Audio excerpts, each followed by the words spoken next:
Hello and welcome. Today we explore the reasons why Igbo governors and heavyweight politicians tend to shy away from Nnamdi Kanu's release campaign. It is true that in every struggle for justice, there are those who speak up, there are those who stay silent, and there are those who sell out. Igbo people has had them all. For years, Nnamdi Kanu has been at the center of a movement demanding self-determination for his people. Whether you support him or not, one fact remains clear. His detention has become a defining political issue in the southeastern Nigeria. The man has become a safe fly perched on the scrotum of one Nigeria. Yet despite widespread calls for his release, despite multiple pronouncements by court of law, the most powerful voices in Igbo land have chosen to remain silent. The governors and political elites have sadly maintained a worrying silence, or worse still, distancing themselves entirely from the matter. Why would that be? Could it be that they are fearful? Did they swear an oath of allegiance to Fulani oligarchs? Have they decided to betray their own people for political survival? Or could there be foreign hands at play behind the scene? This short presentation exposes the uncomfortable truth behind their inaction, their loyalty to political power over their own people, and their unwillingness to risk their privileges for the masses they claim to represent. If you ever wondered why those in power has continually refused to fight for their own, buckle up. The answer isn't just shameful, it's a clear case of political cowardice. Today we examine why our governors, senators, and elite leaders have largely distanced themselves from the movement calling for Nnamdi Kanu's release. A leader's strength is tested in turbulent times, yet Igbo leaders have largely chosen the path of silence for fear of the federal government. Many Igbo politicians owe their political relevance to Fulani political masters. Nigerian politics is deeply entrenched in ethnic and regional divisions, with the Igbo people often finding themselves at the receiving end of systemic marginalization. Since the end of the Biafran War in 1970, the Igbo have struggled for full political integration, facing suspicion and exclusion from the highest offices in the land. Despite their economic strength and contributions to national development, they remain largely sidelined in federal politics, with presidential ambitions often dismissed or blocked through political maneuvering. The narrative that an Igbo presidency is either unrealistic or undeserved continues to be subtly reinforced, creating a sense of alienation and frustration among the people. The 2023 presidential election is a testament to that. The daylight swindle of people's choice of candidate continues to fuel resentment and makes national unity seem more like a distant illusion than a tangible reality. For Igbo politicians, navigating this landscape is a delicate and perilous task, often marked by fear and uncertainty. They walk a fine line between representing their people's aspirations and avoiding actions that could be deemed too ambitious or threatening by the dominant political blocs. The fear of political isolation, persecution, or even violence looms over them, leading many to adopt a more subdued or cautious approach to national politics. Those who dare to challenge the status quo often face state-backed opposition, media bias, or even orchestrated legal troubles aimed at discrediting them. This unseen but ever-present fear forces many Igbo politicians to either play the game on terms that are not in their favor or risk complete political irrelevance. The broader consequence of this state of affairs is the deepening of ethnic distrust and a continued weakening of Nigeria's democratic fabric. When a major ethnic group feels perpetually sidelined, it breeds disillusionment and erodes faith in the political system. This exclusionary politics not only stifles national progress, but also exacerbates separatist sentiments, as seen in the resurgence of pro-Biafra movements. The fear etched on the faces of Igbo politicians is not just personal. It is symbolic of a greater fear that their people may never truly be accepted in the Nigerian political establishment. Until this divisiveness is addressed, Nigeria will remain a country where unity is preached but never truly practiced, leaving millions in a state of political and emotional limbo. The federal government, with its heavy-handed security apparatus, has criminalized Nnamdi Kanu's agitation. This makes the Igbo political elites to think twice before making an open statement in support for Kanu. It becomes a political suicide for them to defend their people. And so, even as Fulani terrorists are destroying farmlands, slaughtering and dispossessing people of their lands, The governors are very much afraid to voice their support for Nnamdi Kanu and his movement. They are afraid to act or protect their people. The Fulani oligarchs who run the affairs of Nigeria has instilled so much fear in them, to the extent that none of them wants to be seen as a supporter of an outlawed group. To a larger extent, the governors have set up paramilitary groups to kill their own people, instead of going after Fulani herdsmen. From Enugu State, to Benue State, to Imo State, to Abia State, and to Anambra State, the story is the same.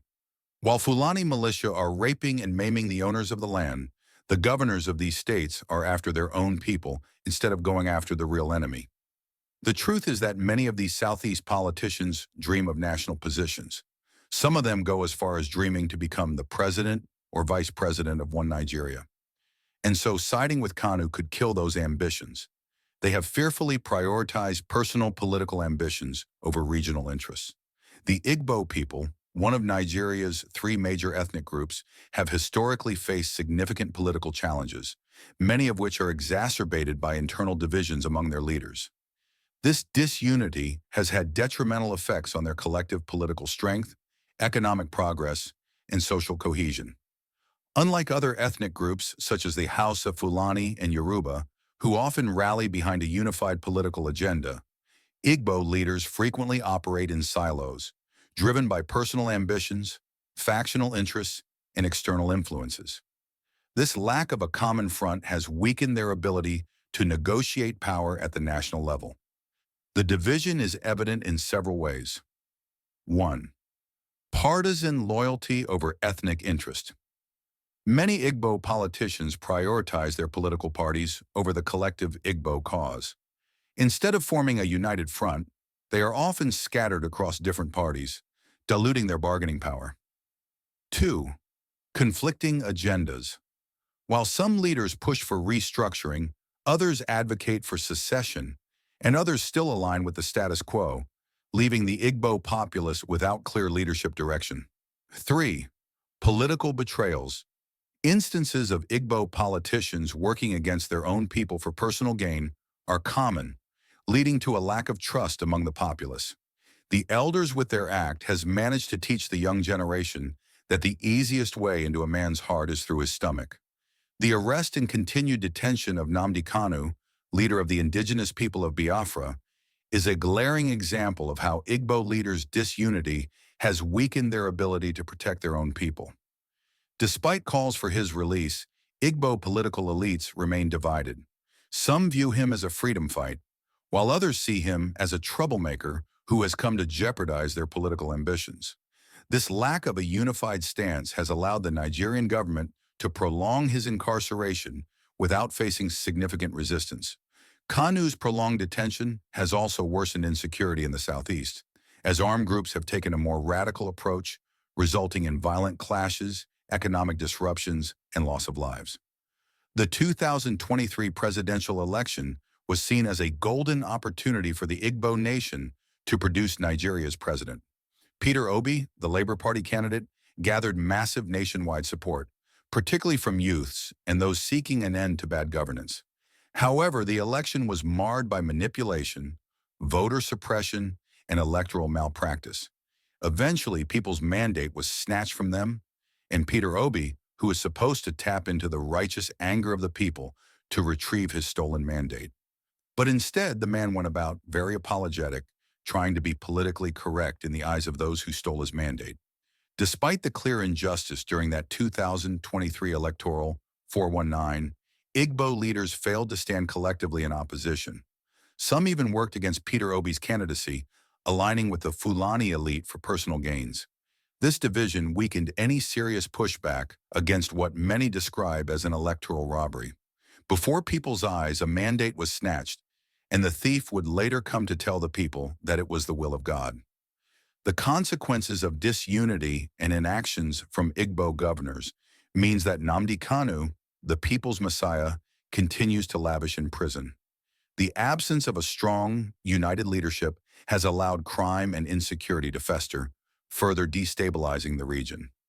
The Southeast is one of Nigeria's most industrious regions, yet it suffers from underdevelopment due to poor political representation. Without a strong, united leadership, The Igbo struggle to assert their place in Nigeria's political hierarchy would continue to remain a dream, and freeing themselves from the shackles of one Nigeria would continue to be sabotaged by an Igbo politician who wants to be loved by one Nigeria. External factors are also contributors to the cowardice of Igbo political leaders. Western influence on the indivisibility of Nigeria has had a devastating impact on the soul of Igbo people and their leaders, and no doubt aided the strangulation of every Igbo liberation struggle, starting from the Nigerian Biafran War till the liberation movement of Nnamdi Kanu, Nigeria. A country formed by British colonial interests has remained a forced union of diverse ethnic groups. The Western world, particularly Britain, has played a major role in maintaining Nigeria's indivisibility, often to serve their economic and geopolitical interests. This presentation also examines how Western influence has shaped Nigeria's unity, the exploitation of ethnic divisions, especially against the Igbos, and their liberation struggle. In 1914, Britain amalgamated the northern and southern protectorates, creating Nigeria for administrative and economic convenience. The different ethnic groups, particularly the House of Fulani, Yoruba, and Igbo, had distinct cultures, governance systems, and aspirations. After independence in 1960, Britain ensured that power remained in the hands of leaders who would protect their interests. Western nations continue to promote the idea that Nigeria's unity is non-negotiable, despite deep-seated ethnic and political tensions. They somewhat managed to cow Igbo leaders into accepting their agenda, albeit against the interest of their own people. Western exploitation of ethnic divisions is what the Europeans have managed very well. Colonial powers and their modern allies have used ethnic rivalry to weaken internal unity. The Biafra genocidal war of 1967 to 1970 was a direct consequence of British-backed military aggression against the Igbo-led secession. The post-war slogan, "No victor, no vanquished," was deceptive. Igbo businesses were confiscated, the region was economically strangled, and infrastructural development was stifled.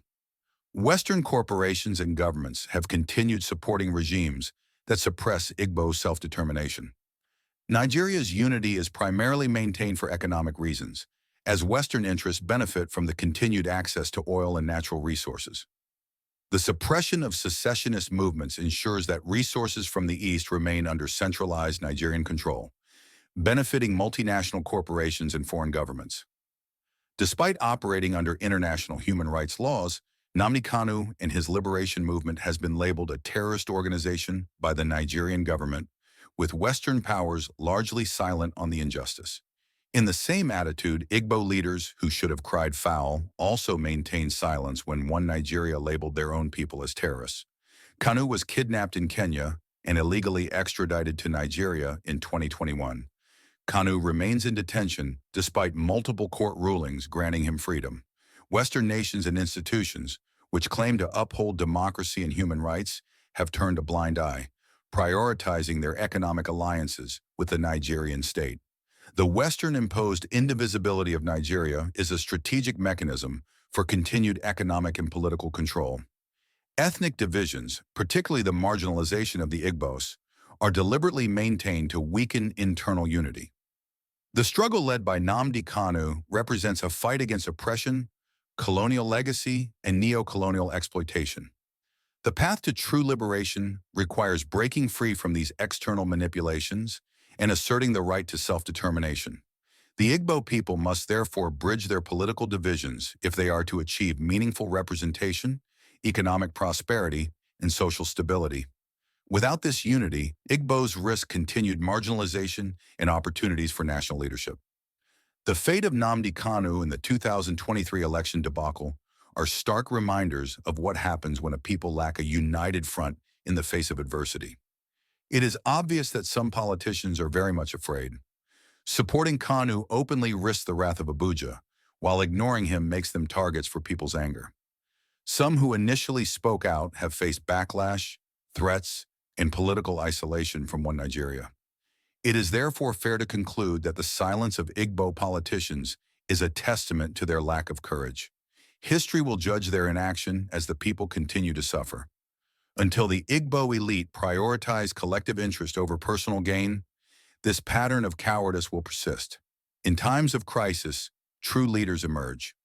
Unfortunately, the Igbo people are still waiting for a leader, even as the Nigerian project continues to dribble them. If this presentation made you think, don't forget to like, share, and subscribe. Stay safe and live good. The struggle for true liberation continues.